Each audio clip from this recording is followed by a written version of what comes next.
ብታምኑን ባታምኑን አሁን የቆምኩት ወርቅ ላይ ነው ባላው ያው በኒው ኢየር ኢቫቸው ነው የምንገኘው እዚህና ከጀርባ የምትመለከቱት ኔዘርላንድና ታሪኳን በሰበንድ የምናይበት ቦታ ነው። ትኬት ካገኘን ሙሉን ገብተን እናያለን።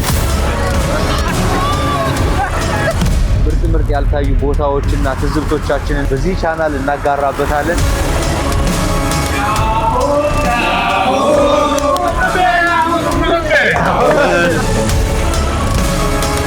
ቤልጅየም ብራስልስ ከተማ ነው የምንገኘው።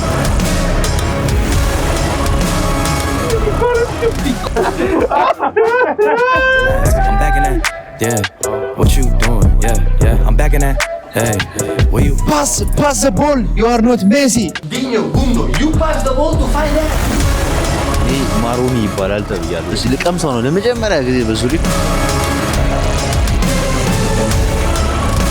ሰርፕራይዝ ላሳያችሁ። በፈረንሳይ ፓሪስ ፒኤስጂ ስቴዲየም ውስጥ የሆነ ከባድ ሰርፕራይዝ ላሳያችሁ ነው። የስ በመሃል ቦሌ መድኃኔዓለም ፊት ለፊትና በአዲስ አበባ ስቴዲየም የሱቅ ባለቤት ልናደርገውት ነው። በሚቀጥሉት 2 ወራት ብቻ በሚቆየው ልዩ የ30% ቅናሽ ጥንቅቅ ብለው ያለቁ ሱቆች እርስዎን ይጠብቃሉ። ዴማው ሪል ስቴት ቅንጦት ይገባዎታል።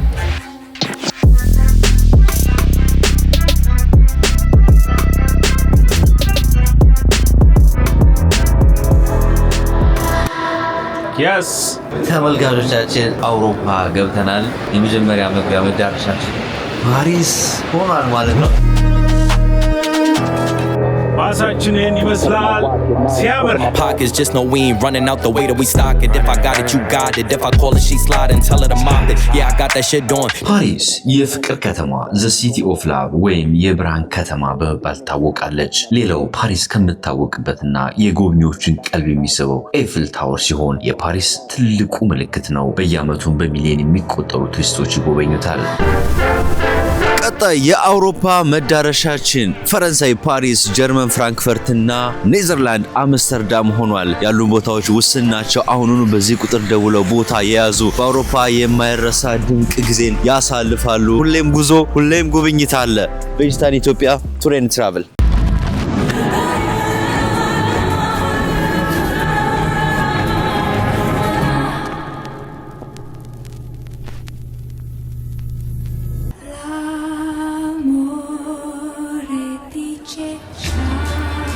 ሚኪያችን ዛሬ አዋዋላችን ምን ይመስላል? የዛሬ ውሏችን እንግዲህ ወደ አይፍል ታወር ይወስደናል። ሴኔ ሪቨር ክሩዝ ይኖረናል። የፐርፊውም ሙዚየም በደንብ እናያለን። አብራችን ቆዩ። I'm back in that bag again. Yeah. Back in that.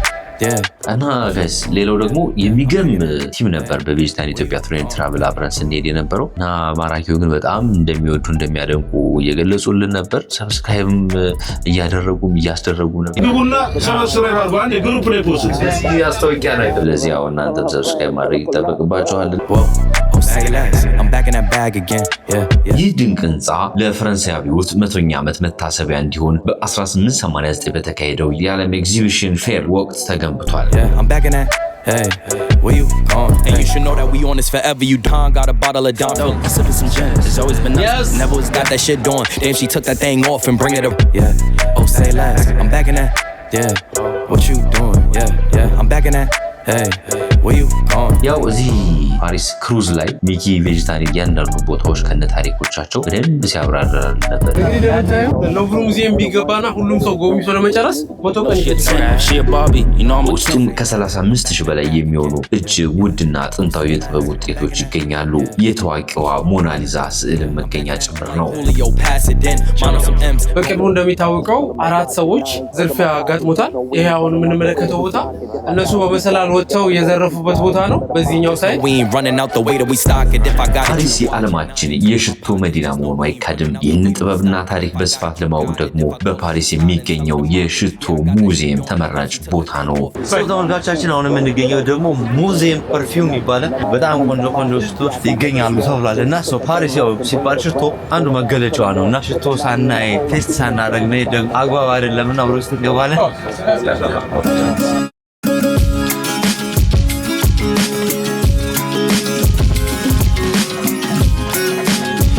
ሙዚየሙ የሚገኘው በ19ኛው ክፍለ ዘመን በተሰራ ውብ ህንፃ ውስጥ ሲሆን የውስጥ ዲዛይኑ ራሱ የጥንታዊቷን ፓሪስ ድባብ ይፈጥራል። ከጥንታዊ ግብጽ ጀምሮ እስከ ዛሬው ዘመን ድረስ ሽቶ ሲቀመጥባቸው የነበሩ የተለያዩ የሽቶ ጠርሙሶችና እቃዎችም ለእይታ ቀርበዋል።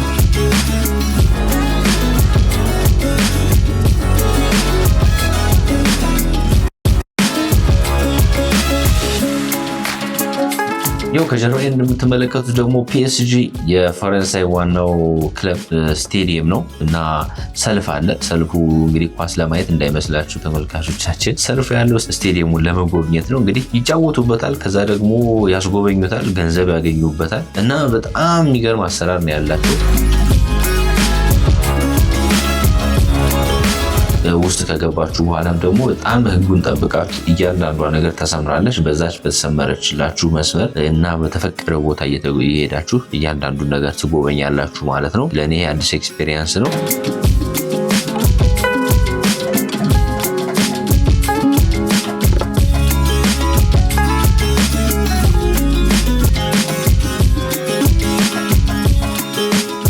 በጣም የሚገርም ነው። ከዛ ስቴዲየሙ ጎብኝተን ከጨረስን በኋላ ከሚኪ ጋር እንግዲህ የጋራ መግለጫ ሰጥተናል። አሰልጣኞች እና ተጫዋቾች መግለጫ የሚሰጡበት ቦታ ላይ ማለት ነው። በዚህም ስለ ቀጣይ ጉዟችንና ስራዎቻችን አውርተናል። ቀጣይ ጉዞችን መዳረሻዎችን ደግሞ ለማወቅ ይህን ቻናል ሰብስክራይብ ማድረግ ብቻ ነው እናንተ የሚጠበቅባችሁ።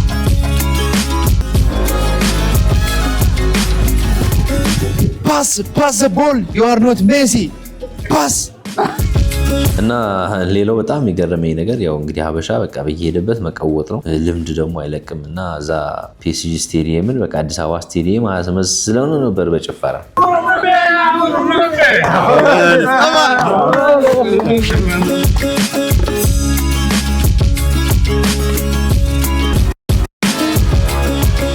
ጋይስ ሰርፕራይዝ ላሳያችሁ፣ የሆነ ነገር ላሳያችሁ ነው። በፈረንሳይ ፓሪስ ፒኤስጂ ስቴዲየም ውስጥ የሆነ ከባድ ሰርፕራይዝ ላሳያችሁ ነው። ማራኪው ጉዞ ከማን ጋር እንዳለ ላሳያችሁ ነው። የስ ቤባ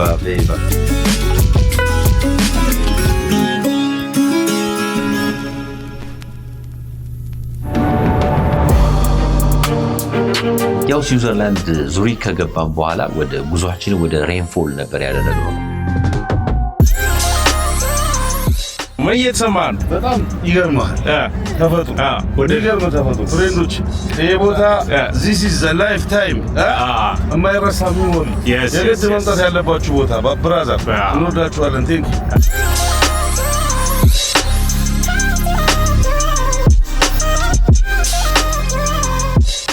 እንዴት አገኘው? በእናትህ አሜዚንግ ቦታ። እኔ ፊልም ቪዲዮ ላይ ምናምን ያየሁትን ነገር ራሱን እዚሁ ጋር ከዚሁ እንደው አንዳንድ ቪዲዮ ብልክላችሁ እዚሁ ይሻላል። እዚሁ በቅረት አማራ እዚሁ ከዚሁ ቪዲዮ ምናምን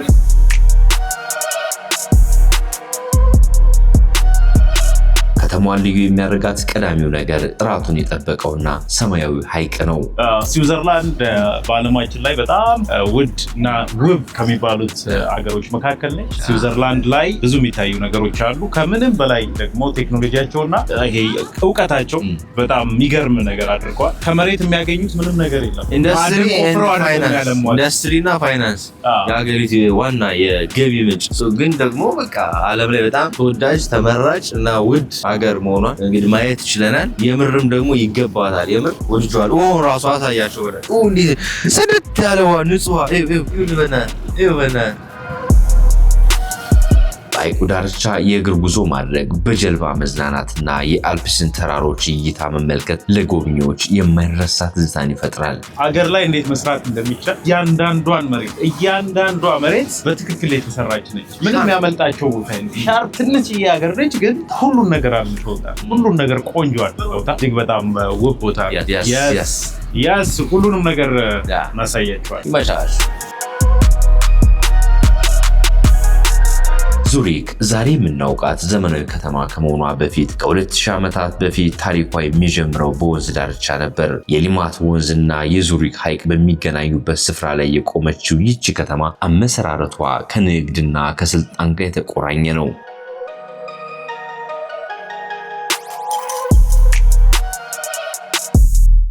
ታሪኩ የሚጀምረው በ50ኛው ዓመት ዓለም አካባቢ ነው። ሮማውያን ስልታዊ በሆነው ሊንዶፍ ኮረብታ ላይ የጉምሩክ ጣቢያ መሰረቱ። ስሟንም ቱሪኮም አሏት። እዚህ ቦታ ላይ በሊማት ወንዝ የሚያልፉ ነጋዴዎች ግብር ይከፍሉ ነበር። ዛሬ የምናውቃት ዙሪክ ስሟን ያገኘችውም ከዚህ ከሮማውያኑ ቱሪኮም ነው። በ19ኛው ክፍለ ዘመን ዙሪክ ከታሪክ ከተማነት ወደ ዘመናዊ የኢኮኖሚ ማዕከልነት ተሸጋገረች። የባቡር ሀዲዶች ተዘረጉ፣ ትልልቅ ባንኮች ተመሰረቱ። ከተማዋ በውሃ ላይ የሚንጸባረቅ ውበት ብቻ ሳይሆን በአስተማማኝ የገንዘብ ስርዓቷም የዓለምን ትኩረት መሳብ ጀመረች።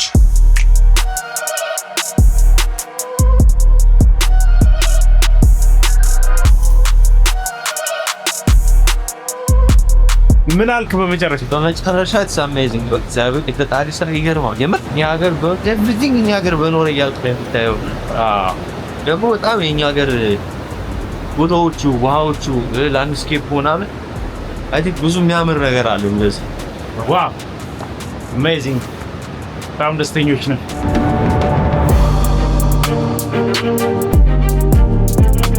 ተመልካቾቻችን ብታምኑ ባታምኑ አሁን የቆምኩት ወርቅ ላይ ነው። ከዚህ ከምድር በታች በስዊዘርላንድ ዙሪክ የዩናይትድ ባንክ ኦፍ ስዊዘርላንድ ዩቢኤስ ወይም ስዊዝ ባንክ የሚገኝበት አካባቢ ላይ ነው ያለ ነው። ይህ አካባቢ በመላው ዓለም የሚገኙ ትልልቅ ወርቅ ሻጮች ከተለያዩ ሀገራት የተሰበሰቡ ወርቆች፣ ገንዘቦች ተከማችተው የተቀመጡበት ቦታ ነው። ከዚህ ከውጭ እንደዚህ እንደምታዩት ባቡር ይንቀሳቀሳል፣ ሰው ይንቀሳቀሳል፣ ህንፃዎች አሉ፣ በጣም ብዙ ነገሮች አሉ። ግን ከዚህ ከስር ወርቅ ተከማችቷል። እጅግ ብዙ የተለያዩ ሀገራት ገንዘብ በተለያየ ጊዜ ተቀምጠዋል። ይህ አካባቢ ዩቢኤስ በመባል ይታወቃል፣ ወይም ደግሞ የስዊዝ ባንክ። እስኪ አካባቢውን አብረን እንጎብኝ።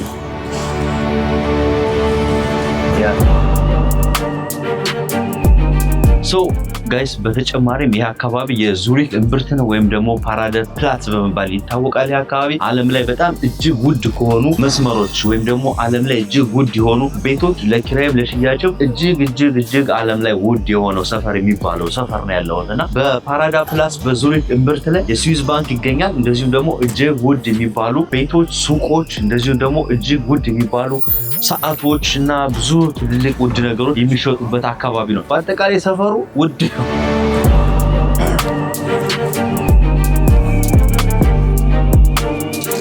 ጋይስ በጣም ብርዱ ከባድ ነው እና ይሄ ማሮኒ ይባላል ተብያለሁ። እኛ ሀገር ያው አሹቅ፣ በቆሎ ማታ ያው መንገድ ላይ ሞቅ ድባቡን የሚቀይሩ ነገሮች ይሸጣሉ። እዚህ ጋር ደግሞ ማሮኒ ይባላል እና እዚህ ልቀምሰው ነው ለመጀመሪያ ጊዜ በዙሪክ። እዚህ ጋር ማሮኒ አለ። ከዛ እዚህ ጋር አብረው ለቆሻሻ መንገድ ላይ እንዳንጥለው የቆሻሻ ማስቀመጫ ነው ከጎን አብረው ይሰራሉ እና በጣም ሞደርን ነው እግዚአብሔር ባላው። ያው በኒው ኢየር ኢቫቸው ነው የምንገኘው እዚህ እና በጣም ፍሪሶሻ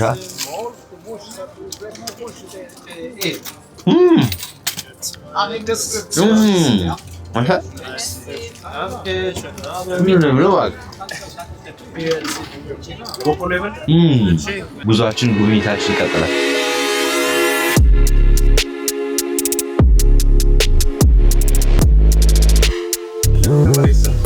አሁን የኤስቢቢ ወይም ደግሞ የዙሪክ ዋናው ባቡር ጣቢያ ላይ ነው የምንገኘው። ከዚህ ወደ ተለያዩ አውሮፓ ሀገራት ከፍተኛ እንቅስቃሴ የሚካሄድበት መሀል የዙሪክ ከተማ እምብርቱ አካባቢ የሚገኘው ስዊዝ ባንክን አለፍ እንዳላችሁ ዋናው የባቡር ጣቢያቸው ነው። ባቡር ጣቢያቸው ከላይ አለ። ከዛ ደግሞ ከስር በጣም ትልልቅ ሬስቶራንቶች፣ ካፌዎች፣ መዝናኛ ቦታዎች አሉና አንዳንድ ኤርፖርቶችን የሚያስንቅ ሰርቪስ ነው ያለው። አሜዚንግ በጣም ሶ ጋይስ ኢትስ በጣም ሂውጅ ባቡር ጣቢያ ነውና ከ44 በላይ መስመሮች አሉ። የዚህ ስዊዘርላንድ ውስጥም እንደዚሁም ደግሞ ወደ ተለያዩ ሀገራት የሚሄዱ ከ44 በላይ መስመሮች አሉ። እያንዳንዱ ባቡር መነሻ እና መድረሻ ሰዓቶቹ እዚህ ጋር ተጽፏል። እያንዳንዱ ሰዓቶቹ ሲጻፉ 18 ከ34 ከ35 ከምናምን የተጠጋጋ ምናምን ነገር አለ። ኤግዛክት ከነደቂቃው ነው የሚያስቀምጥላችሁ። ለምሳሌ 18 ሰዓት ከ37 ይደርሳል ይላል አይደለ? 18 ከ38 ብትደርሱ አልፏቸዋል። ስለዚህ ባቡር አመለጠ አይደለም የሚባለው እዚህ ሀገር አረፈድኩ ነው። በቃ ግልጽ አረፈድኩ የሚባለው እኛ ሀገር ጥሎኝ ሄደ ምን አለ ትንሽ የሚጠብቀኝ እያየሁት እኮ ነው ምናምን የለም። በቃ አረፈድኩ ነው። ራስን ኃላፊነቱን ወስደውና ኢትስ ላይክ አሜዚንግ በጣም የሚገርም ሂውጅ ነው። ፋሲሊቲዎቹ፣ ሰርቪሶቹ ምናምን በቃ ቅድም እንዳልኳችሁ ትልልቅ አንዳንድ ኤርፖርቶችን ያስንቃል። ኢትስ አሜዚንግ ብቻ በጣም ደስ ይላል። ሶ ወዴት ልውሰዳችሁ ተመልካቾች? ምረጡ።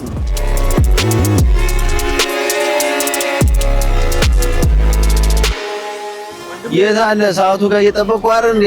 ሰዓቱ ጋር እኮ ነው ብያለሁ፣ ነግሬሃለሁ እኮ ሰዓቱ ጋር መገናኛው ጋር ነው ብያለሁ። አንተ የት ቆየ እንዴ?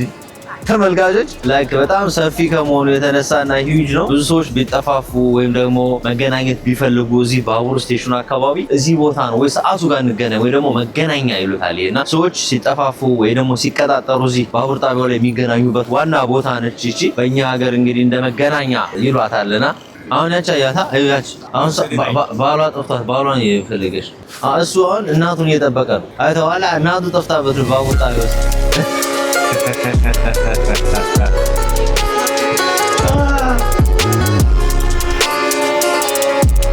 Hello. It's hot wine. Yeah. Hot wine. Yeah, hot wine. You speak English? Right. So what they use for hot wine? For drinking. I know for drinking. For the cold? It's good for the cold, but many people come, citizens of Switzerland or actually like Western Europe, they usually have this drink during the night. Okay. What are the ingredients? Oh, that's a top secret you're asking. Secret? I cannot tell you that. ሚስጥር ነው አልናገርም ብሏልና ሴክሬቱን አገራችን ወስደን እንዳንሰራው መሰለኝ እንዳንኮርጃቸው መሰለኝና ሶ ጋይስ እዚህ ስዊዘርላንድ ዙሪክ ውስጥ ወይን ተፈልቶ ይጠጣል ሞቅ ተደርጎ ለማለት ነው። ለብርዱ እንግዲህ ለብርዱ የማይፈላ ነገር የለም። ወይን ራሱ ይፈላል። የፈላ ወይን ለመጀመሪያ ጊዜ ለሞክር ነው። ወይን ፈልቶ ሃው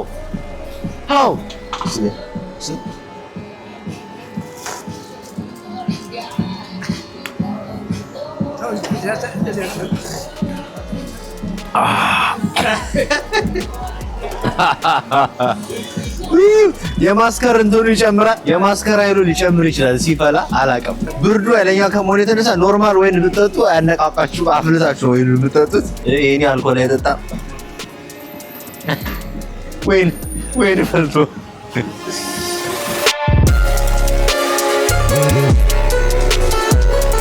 ከዙሪክ ቀጥሎ እንግዲህ ለሁለተኛ ጊዜ ወደ ጀርመን ፍራንክፈርት ነው የሄድነው። እዚህ በጀርመን ፍራንክፈርት ብርዱ እኛ ስንደርስ ደግሞ በጣም የከፋ ነበር። በጣም ከባድና መቋቋም አቅቶን ነበር። በመሃል ቦሌ መድኃኔዓለም ፊት ለፊትና በአዲስ አበባ ስቴዲየም የሱቅ ባለቤት ልናደርገውት ነው።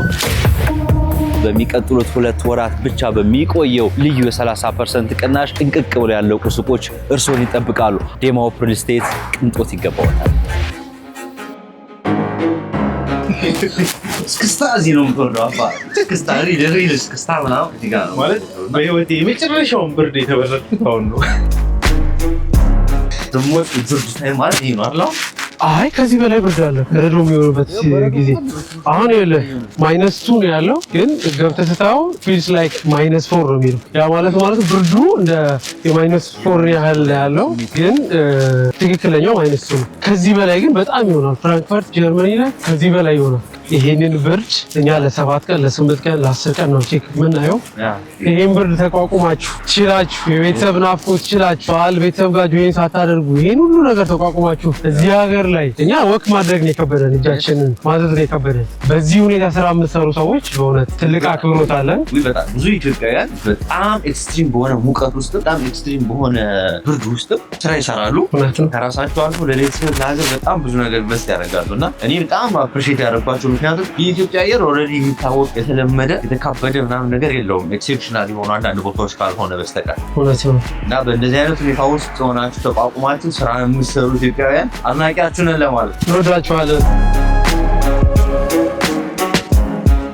ፍራንክፈርት በጀርመን ብቻ ሳይሆን በአውሮፓ ውስጥ ካሉ ከተሞች ሁሉ በብዙ ነገሮች ለየት ያለች ከተማ ነች። ከተማዋን ከሌሎች የጀርመን ከተሞች እንደ በርሊን ወይም ሙኒክ ለየት ከሚያደርጓት ነገሮችም አንዱ ረዣዥም ህንፃዎች በብዛት የሚገኙባት ብቸኛ ከተማ ነች። ሌሎች የጀርመን ከተሞች ታሪካዊ ህንፃዎቻቸውን ጠብቀው ዝቅ ብለው ሲሰሩ፣ ፍራንክፈርት ግን ወደ ላይ የተመዘዙ ህንፃዎች አሏት።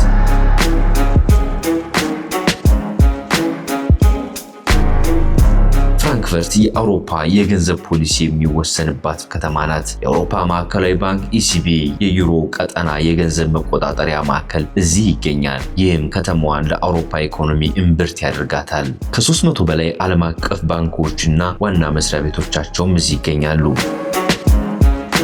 ከፍራንክፈርት ስንጨርስ እንግዲህ የቬጂታን ኢትዮጵያ ቱር ኤንድ ትራቭል ጎብኚዎችና ተጓዦች ወደ ኢትዮጵያ ተመለሱ። እኛ ግን ያው አዳዲስ ሀገራትን እስኪ ደግሞ ኤክስፔሪየንስ እናድርግ ብለን ጉዟችንን ወደ ኔዘርላንድ አምስተርዳም አደረግን።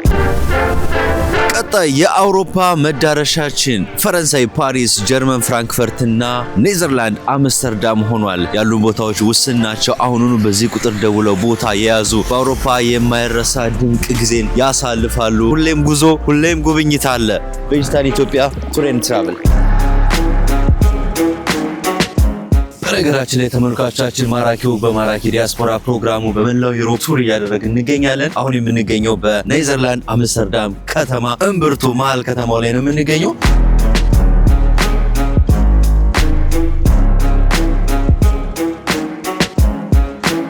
አምስተርዳም በአውሮፓ ብቻ ሳይሆን በዓለም ላይ ካሉ ውብና ልዩ ከተሞች አንዷ ናት። ውበት የተፈጥሮ ሳይሆን የታሪክ፣ የስነ ህንፃና የነፃነት መንፈስ ጥምረት ውጤት ነው።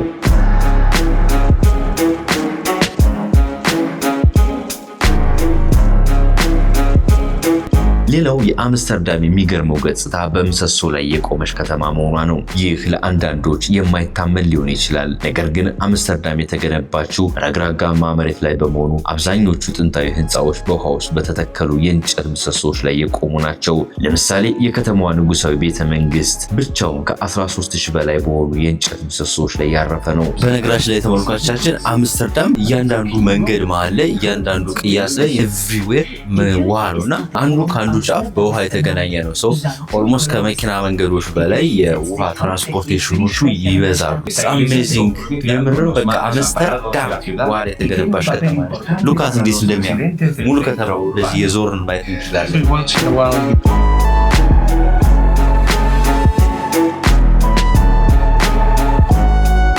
አምስተርዳም ከመኪና ይልቅ በብስክሌት ሰው ይጓዛል። በከተማዋ ከሰው ቁጥር በላይ ብስክሌት እንዳለም ይነገራል። ከ800,000 በላይ በየዓመቱ በአማካኝ ከ12,000 እስከ 15,000 የሚሆኑ ብስክሌቶች ከቦዮች ውስጥ ተጥለው ይወጣሉ።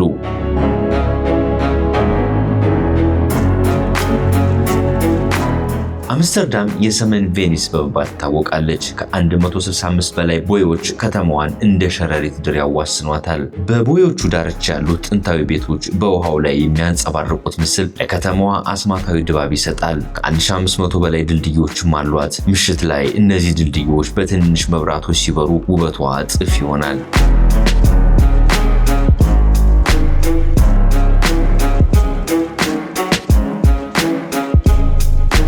ተመልካቾቻችን ጉብኝታችን ቀጥሏል። በኔዘርላንድ አምስተርዳም ከተማ ውስጥ ነው የምንገኘው። አሁን ከጀርባ የምትመለከቱ this is ሆላንድ ይላልና ሆላንድን ከላይ ሆነን በደንብ ላይክ የምሽት ድባቡን በደንብ ልናያት ነው። አምስተርዳምን ማለት ነው ይቅርታ።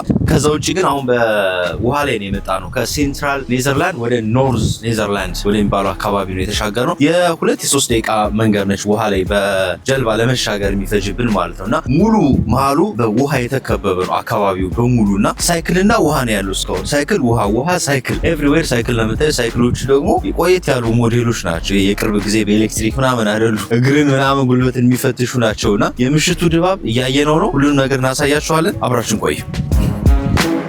ኔዘርላንድና ታሪኳን በሰበንድ የምናይበት ቦታ ነው። ትኬት ካገኘን ሙሉን ገብተን እናያለን።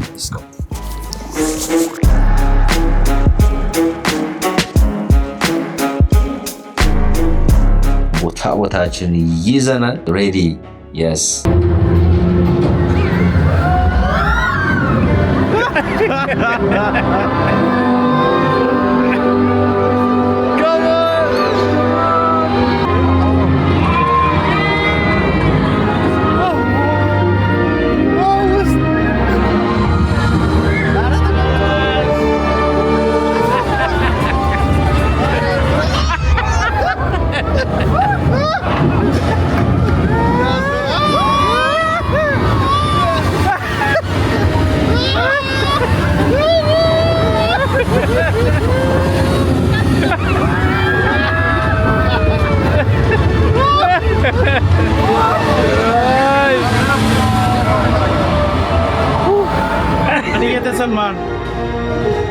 My goodness, it's amazing experience. እግዚአብሔርን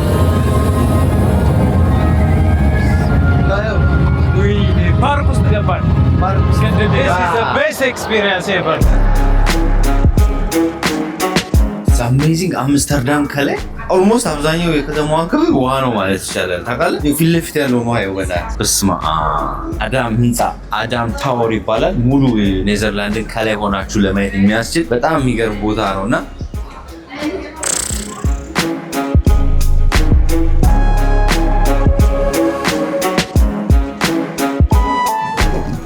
ነው ጋይስ ያሟሟቅ ነው ልንገባ ነው አምስተርዳም ከላይ ወዥዋዥ ቤት አለ በስማ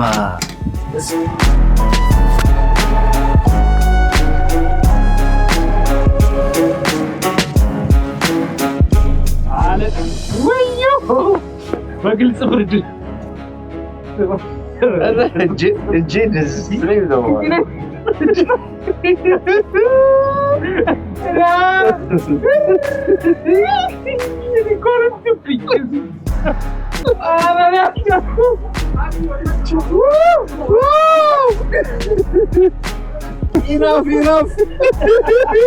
እንደምትመለከቱት ስጮህ ነበር አውርዱኝ እያልኩ ነበርና በጣም ከባድ ነበር። በጣም ከጎን ስለተቀረጸ ምናልባት ከፍታውና ዝቅታው ላይ ይታያችሁ ይችላል። ግን በጣም ህንፃው በጣም ሩፍቶፕ ላይ ነው። ህንፃው በጣም ከፍታ ላይ ነው ያለነውና ወደ መሬት አይ ዶንት ኖ በግምት ምን ያህል እንደሚችል ግን በጣም ሩቅ ነበር፣ ያስፈራ ነበር። አስደሳችም አስደንጋጭም አስፈሪም አዳዲስ ኤክስፔሪየንሶችን ያየንበት ቱር ነው ይሄኛው የማራኪው ዲያስፖራ ቱር እና ኢትስ አሜዚንግ። በተለይ ይሄኛው የመጨረሻው ላይክ ወደ ከተማው እንደዚህ በሹባሹ በሚሄደው ነገር how much like ሪስኩ እንዴት ነው ግን እንትን ያደረጉት በእናትህ እስኪ ወይኔ ትልቅ ነሽ ግን ታውቃለህ ከተማዋ ራሱ ከተማዋ የዓለም ታዋቂ ሙዚየሞች መገኛ ናት። የቫን ጎግ የጥበብ ስራዎች፣ የሬምብራንት ድንቅ ስዕሎችና በሁለተኛው የዓለም ጦርነት ወቅት አይሁዳዊቷ ልጅ የተደበቀችበት የአና ፍራንክ ቤት የከተማዋ ትልቅ ታሪክ ይመሰክራሉ።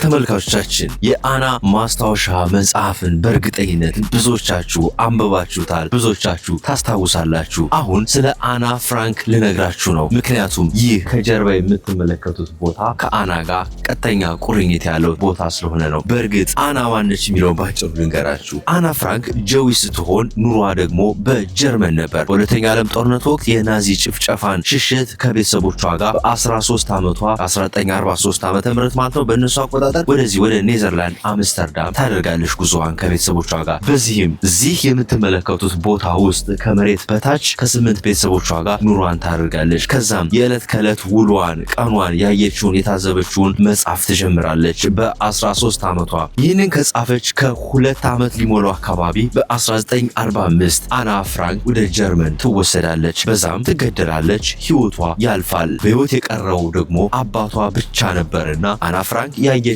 የታዘበችውን የጻፈችውን ወደ መጽሐፍነት ቀይሮ ለህትመት ያበቋል። ከዛም በኋላ ይህ መጽሐፍ ድንገት ሳይታሰብ በመላው ዓለም ተወዳጅና ተነባቢ ሆነ። በዚህም ከ70 በላይ ቋንቋዎች ተተርጉሞ ለንባብ በቅቷል። በእኛ ሀገርም የአና ማስታወሻ መጽሐፍ ወደ አማርኛ ተተርጉሞ ብዙዎቻችን አንብበነዋል። ምን ያህሎቻችሁ ናችሁ ያያችሁትን፣ የታዘባችሁትን፣ የገጠማችሁን ነገር ወደ ጽሑፍ የምትቀይሩት? ምናልባት አንድ ቀን ዓለም የሚነጋገርበት ታሪክ ሊሆን እኮ ይችላል። ዛሬ እዚህ ኔዘርላንድ አምስተርዳም ውስጥ የአና ማስታወሻ የተጻፈበትን ቤት ልናይ ደርሰናል። ጥቂት ሰልፍ አለ፣ አብራችሁን ገቡ።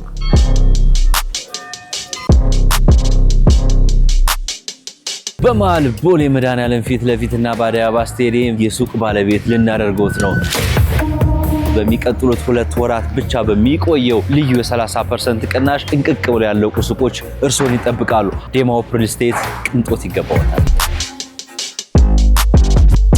በውስጡም ከሚገኙት ነገሮች ውስጥ የመጀመሪያውና ቤተሰቧና ሌሎች 4 ሰዎች የተሸሸጉበት ክፍል ነው። ክፍሉ እስከዛሬ ድረስ በኦቶ ፍራንክ ፍላጎት መሰረት ምንም አይነት የቤት ዕቃ ሳይገባበት ባዶ ሆኖ ተቀምጧል። ይህም በወቅቱ የነበረውን የጭቆናና የባዶነት ስሜት ለማሳየት ነው። ሁለተኛ፣ ተንቀሳቃሽ የመጽሐፍ መደርደሪያ። ወደ ምስጢራዊ ክፍል የሚወስደውን በር ለመደበቅ ተብሎ የተሰራው ኦሪጂናል የመጽሐፍ መደርደሪያ አሁንም በቦታው ይገኛል። ይህ መደርደሪያ ለ2 ዓመታት ያህል ተደብቀው እንዲቆዩ ረድቷቸዋል። ሶስተኛ፣ የአና ፍራንክ የፎቶ ግድግዳ። አና በተደበቀችበት ክፍል ግድግዳ ላይ የስሜት መነቃቃት እንዲፈጥሩላት የለጠፈቻቸው የተለያዩ ፎቶግራፎች፣ የፊልም ተዋናይ ምስሎችና የመጽሔት ቁርጥራጮች አሁንም በግድግዳው ላይ ተለጥፈው ይገኛሉ። አራተኛ ኦሪጂናል ማስታወሻ ደብተር። አና ፍራንክ የጻፈችው ታዋቂው ቀይ ባለቀለም ማስታወሻ ደብተር እና ሌሎች የጻፈቻቸው ወረቀቶች በሙዚየሙ ውስጥ ለእይታ ቀርበዋል። ይህ ማስታወሻ ደብተር የሆሎኮስት ታሪክ ዋነኛ ምስክር ነው። አምስተኛ የንግድ ድርጅቱ ክፍሎች። ከመደበቂያው ክፍል ውጭ ያሉት የህንፃው ክፍሎች ኦቶ ፍራንክ ሰራባቸው የነበሩ ቢሮዎችና መጋዘኖች ናቸው። እነዚህ ክፍሎች በወቅቱ የነበረውን የስራ ድባብ በሚያሳይ መልኩም ተዘጋጅተዋል። ስድስተኛ የቁመት መለኪያ ምልክቶች። በመደበቂያ ክፍል ግድግዳ ላይ አናና እህቷ ማርጎት እያደጉ ሲሄዱ ቁመታቸውን ለመለካት የተሰመሩ ትናንሽ መስመሮች ዛሬም ድረስ ይታያሉ። በነገራችን ላይ ተመልካቾቻችን ያው ከአምስተርዳም ቀጥሎ ወደ ቤልጂየም ሄደን በብራስልስ ትንሽ ቆይታ አደረግን።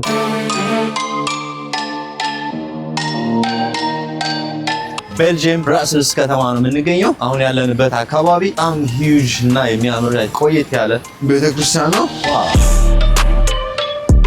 አዲስ አበባ የአፍሪካ ህብረት መቀመጫ እንደሆነች እናውቃለን ሁላችንም። እንደዚሁም የአፍሪካ ዋና ከተማ በመባልም ታወቃለች። አሁን የምንገኝበት የቤልጂየም ብራስልስ ከተማ ደግሞ የአውሮፓ ህብረት መቀመጫ ነች እና የአውሮፓ ዋና ከተማ በመባልም ብዙዎች ይጠሯታል። Okay, yeah, it's Marrakeog. Say Marrakeog. Say Marrakeog. Marrakeog. Yes, it's all about celebrities and successful people's lifestyle. Okay? Yes. So, but Belgium, Brussels, subscribe እናስደርግ ሰዎች ነን። ገና subscribe. So, make it you subscribe. Yes, yes, yes, yes, yes, yes, yes, yes. ከጀርባ የምትመለከቱት በቤልጂየም ብራስልስ የሚገኘው አቶሚየም ይባላል። ብዙዎች መተው ፎቶ የሚነሱበት የብራስልስ አንዱ መገለጫ ተደርጎ ይቆጠራል። ይህ አቶሚየም የተገነባው በ1958 ለትሬድ ኤክስፖ ነው በወቅቱ የተዘጋጀው። ያው በተለምዶ ህዋስ ወር ሴል እንላለና ሴል ከ165 ቢሊዮን በላይ በማይክሮስኮፕ ማግኒፋይ ሲደረግ ይሄን አይነት ምስል ይሰጣል ወይ በዚህ ልክ ይሆናል የሚለውን ለመግለጽ ያስቀመጡት ቦታ ነው። ብዙዎች ፎቶ ይነሱበታል። በጣም ነው የሚያምረው። አንዱ የብራስልስ መገለጫም ተደርጎ ይቆጠራል። አይ ቲንክ 102 ሜትር አካባቢ ከፍታ እንዳለው መረጃዎች ያሳያሉ። እና ኢትስ ናይስ በጣም በጣም ሂውጅ ነው ታውቃለህ። ዋው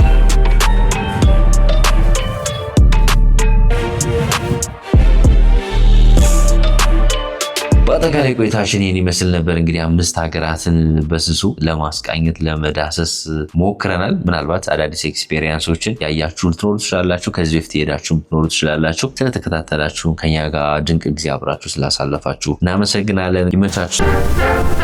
ቀጣይ የአውሮፓ መዳረሻችን ፈረንሳይ ፓሪስ፣ ጀርመን ፍራንክፈርት እና ኔዘርላንድ አምስተርዳም ሆኗል። ያሉን ቦታዎች ውስን ናቸው። አሁኑኑ በዚህ ቁጥር ደውለው ቦታ የያዙ በአውሮፓ የማይረሳ ድንቅ ጊዜን ያሳልፋሉ። ሁሌም ጉዞ፣ ሁሌም ጉብኝት አለ። ቬጂታን ኢትዮጵያ ቱር ኤንድ ትራቨል